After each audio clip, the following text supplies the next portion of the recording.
Saya kira akhirnya kita mesti simpulkan bahwa Indonesia setelah pemilu 2004 berubah radikal cara dia melihat politik, terutama bagi LSM, anak-anak muda.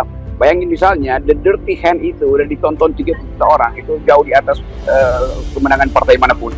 Jadi kalau ditanya siapa yang menang di dalam pemilu 2004, ya dirty hand. Soal kabinet, kami ini PAN ini paham betul. Itu haknya prerogatifnya Bapak Presiden terpilih, ya terserah beliau. Kalau kami ya kami serahkan Bapak aja. Yang mengerti ukurannya apa kan beliau, kami serahkan beliau. Yang jelas PAN sepenuh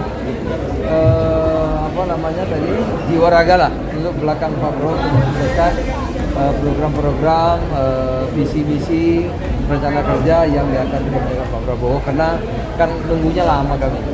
Kan ini kan nggak ada terus lanjut estafet, jadi nggak ada jeda. Tapi kan di dalam nanti Pak Prabowo dilantik langsung lari kerja. Tapi kan ini karena ini kan kelanjutan, nggak ada transisi, kelanjutan kok. Ini dilanjutkan aja. Orang-orangnya ini dilanjutkan. Ini justru cepat. Begitu selesai, lanjut lari cepat. Nggak perlu harus belajar dulu setahun, belajar 6 bulan, penyesuaian dulu nggak perlu lagi. Nanti selesai langsung, langsung. Sekarang rapat semua Presiden terpilih sudah ikut. Selalu diundang oleh Pak Jokowi. Ya kan? Pak Jokowi kan luar biasa ya, memimpin kita, membuat kemajuannya luar biasa, gitu. Juga mengguide ini, jalannya ini, luar biasa. Sehingga nanti pada saatnya ini sekali lagi tidak akan transisi atau belajar lagi, tapi akan langsung berlari. Wakil Ketua Umum Partai Gerindra, Habibur Rahman, mulai khawatir dengan Presiden Jokowi yang akan cawe-cawe dalam penyusunan struktur menteri dan wakil menteri di Kabinet Prabowo dan Gibran Rakabuming Raka. Habibur Rahman menyebut Prabowo akan tetap meminta pendapat dari Presiden Jokowi dalam menyusun kabinet untuk 5 tahun ke depan. Jokowi bukan cawe-cawe, cuma pasti oke-nya dimintai pendapat dari Pak Prabowo. Ya, memang sebagaimana disampaikan oleh Mas Gibran pasti seperti itu. Walaupun memang belum ofisial mungkin ya antar para ketum, tapi secara substansi hal ihwal terkait proporsi kabinet ya menurut saya itu sudah dibicarakan. Sudah banyak melakukan pertemuan dengan para ketua umum ya, ada yang rame-rame, ada yang khusus juga kayak ke PAN ya. Feeling saya sih yang dibicarakan juga soal posisi di kabinet ya. Yang jelas ya, kita ingin komposisi kabinet yang bisa diandalkan untuk melakukan kerja-kerja cepat.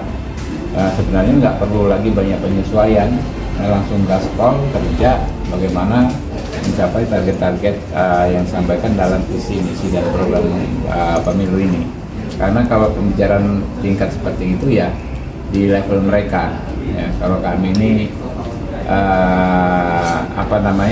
belum dapat informasi yang sedetail itu. Tapi yang jelas pasti semua anggota koalisi Indonesia Maju akan merasa puas dengan apa yang disepakati. Mengenai isu Jokowi menitipkan nama di Kabinet Prabowo Gibran, Habibur Rahman mengaku tidak tahu. Namun menurutnya, Jokowi sebagai kepala negara boleh saja mengusulkan nama calon menteri dan wakil menteri kepada Prabowo. Saat disinggung apakah sudah ada nama yang diusulkan Jokowi ke Prabowo, Habibur Rahman mengaku tidak tahu menau. Sebelumnya, calon wakil presiden pemenang Pilpres 2024, Gibran Rakabuming Raka, menegaskan sang ayah Presiden Jokowi tidak akan menitipkan nama orang untuk menjadi menteri di Kabinet pemerintahan Prabowo Gibran nanti. Gibran menyebut Prabowo akan menentukan sendiri siapa saja orang-orang yang bakal masuk ke dalam kabinet. Ia pun tidak menutup kemungkinan Jokowi akan memberikan masukan terkait susunan kabinet Prabowo nanti. Kondisi ini yang memungkinkan kita menduga bahwa Prabowo pada akhirnya akan berkelahi dengan Jokowi secara politis itu. Dan Jokowi akan paksa Prabowo supaya proyek-proyek yang sudah dia rancang itu demi dinasti dia dan demi legacy dia itu harus diteruskan. Sementara APBN itu selalu ada trade off, bolong di sini itu artinya harus ditutupi di sini, bolong di tempat lain kan. Jadi ini hal yang betul-betul konsekuensi dari seseorang. Ambisi dia itu akan dibatalkan oleh struktur APBN kita. Nah ini yang saya kira akan menimbulkan friksi awal waktu penyusunan APBN misalnya, atau penentuan mana proyek yang mesti diselenggarakan oleh Prabowo, demi janji-janji demokrasinya, demi janji pemilunya, mana proyek yang pada akhirnya mesti dibatalkan. Pasti ini demokrasi kita akan dikoyak-koyak lagi karena ambisi dari Jokowi yang masih menyala-nyala.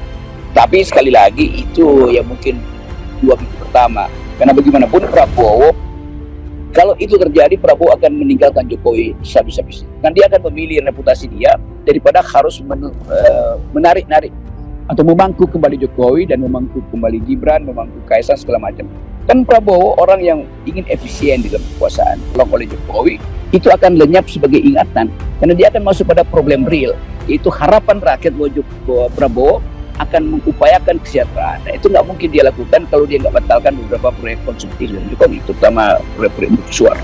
Saya kira akhirnya kita mesti simpulkan bahwa Indonesia setelah pemilu 2024 berubah radikal cara dia melihat politik, terutama bagi LSM, anak-anak muda.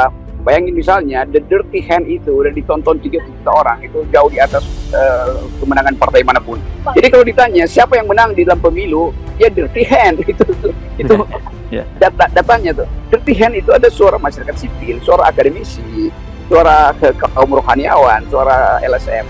Siapapun yang akan mengadu-adu politik Indonesia, dia akan berhadapan dengan timbulnya kekuatan baru, the moral force yang dimotori justru oleh mereka yang tidak peduli dengan capres-capres. Mereka hanya peduli bahwa Indonesia mesti dikonsolidasikan kembali di dalam nilai demokrasi. Sebelumnya, Jokowi sempat disebut-sebut telah menyorongkan loyalis dan posisi sejumlah menteri di kabinet Prabowo Subianto. Salah satu di antaranya adalah Pratikno yang saat ini menjabat Menteri Sekretaris Negara. Dua sumber dari petinggi tim kampanye nasional Prabowo Gibran yang mengetahui keinginan Jokowi menceritakan informasi ini.